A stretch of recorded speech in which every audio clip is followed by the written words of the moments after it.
मेरा नाम तन्मय है। मैं मध्य प्रदेश के ग्वालियर का रहने वाला हूँ। 24 साल का हूँ, गोरा बदन का, और लोग कहते हैं कि मैं ठीक ठाक दिखता हूँ।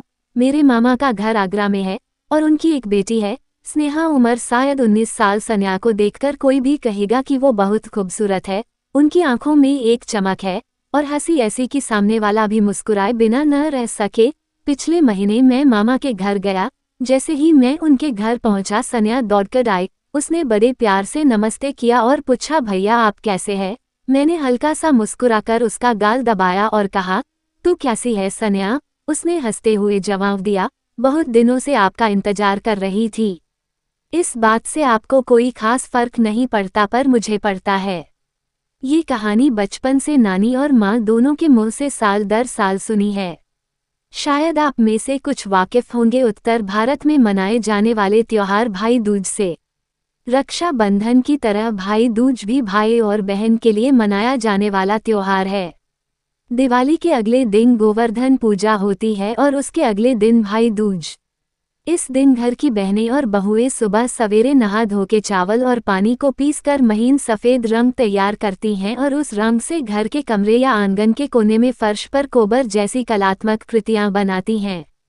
इस पेंटिंग में मुख्य रूप से 6 भाई और 1 बहन, 6 बीवियां, द्वारपाल, सांप, गाय और गंगा जमुना होते हैं। इन सब का कोबर में बनाए जाने का एक विशेष कारण होता है। भाई दूज के दिन कुल 5 कहानियां कही जाती हैं। इन्हीं में से एक होती है सताना की कहानी।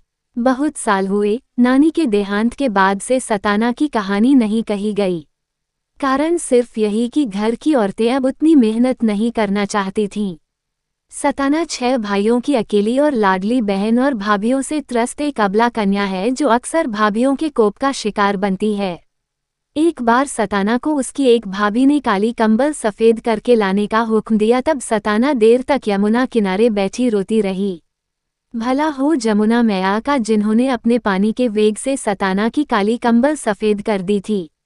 एक दिन ऐसे ही भाइयों के विदेश जाने पर भाभीियों ने सताना को हुक्म दिया, चलनी में गाय का दूध दोह कर लाया जाए।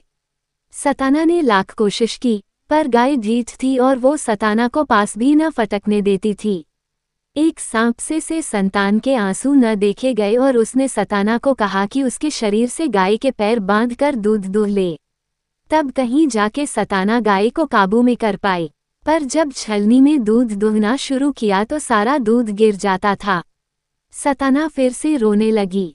इस बार गाय घर में रहने वाली मकड़ियों से सताना का रोना नहीं देखा गया और उन्होंने छलनी में कुछ इस तरह जाला बुना, दूध गिरना बंद हो गया। एक दिन राजा के यहाँ मुनादी हुई। नए बांध का उद्घाटन होना था और पंडित ने बताया कि एक ऐसे आदमी की बलि दी जाए जिसको कभी ना मारा पीटा गया हो, न ही कभी गली या अपशब्द बोला गया हो। सताना ने जब ये सुना तो उसका माथा ठनका कि जरूर उसके भाई को पकड़ के बलि दे दिया जाएगा, क्योंकि सताना के भाई बहुत ही लाडले थे। ना ही कभी उनको गाली न कभी डांट मार पड़ी थी। यह मुनादी सुनते ही सताना भागते हुए कुएं के पास पहुंची और सारे गांव वालों के सामने जोर जोर से चिल्लाकर एक ही बात रटने लगी, भैया मरे भौजया रांड।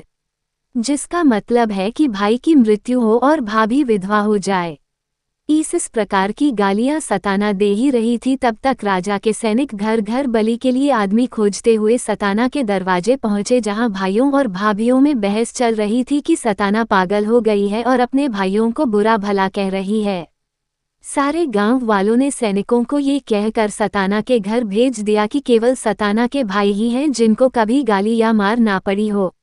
जब सैनिक सताना के घर पहुंचे तो भाई और भाभी घर में आपस में सताना को लेके लड़ रहे थे। सैनिकों ने भाई को पकड़ा और लेकर चलने लगे। जब गांव के चौक पर भाई को बलि से पहले स्नान करने के लिए कपड़े उतारे गए, वैसे ही देखा कि भाई के पूरे शरीर पर ना जाने कितने घाव थे। ये देखते ही सैनिकों ने भाई को गालियां देते हुए छोड़ दिया। इस प्रकार भाई अपने घर आए और सताना ने घर पहुंचकर अपने भाई से बहुत माफ़ी मांगी और बार बार रोते हुए कहा कि भाई की जान बचाने के लिए उसने गालियां दी। इसके बाद भाई, भाभी और संतान सब मिलकर खुशी से साथ साथ रहने लगे।